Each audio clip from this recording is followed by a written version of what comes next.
to go to the next level, to receive the more that God has for you, there's a cost. It says, for everyone to whom much has been given, much will be required. So much will be required. So part of this much is a cost. There's a cost that's required. The big cost that I found when stepping into the more that I was entrusted with was, number one, persecution.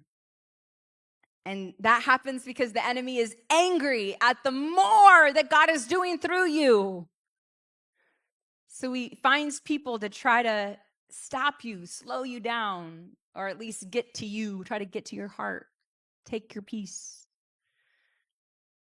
But let me tell you what, when you keeping your eyes focused on Jesus and you keep plowing through with what he's called you to do, keep being obedient, the devil can never win. That persecution can never stop the work of God, hinder the work of God. Amen. And the cost is so worth it. The cost of persecution is so worth it. It is so worth it. It is so worth the blessing of the promise of seeing more people be saved, healed, and delivered. I tell you, from going through it myself, it is worth it. It is worth the cost. The beauty of the promise fulfilled far outweighs the difficulty of the cost, the difficulty of going through persecution. Amen. But you got to keep your perspective right. You got to keep your eyes on Jesus.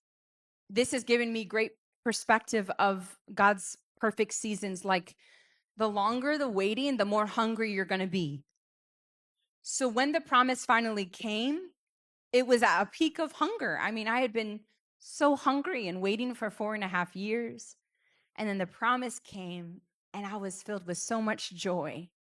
And then the persecution came, but I had been waiting for so long for the promise. Nothing was going to take the joy of this promise fulfilled. Not even the most fierce persecution. Amen.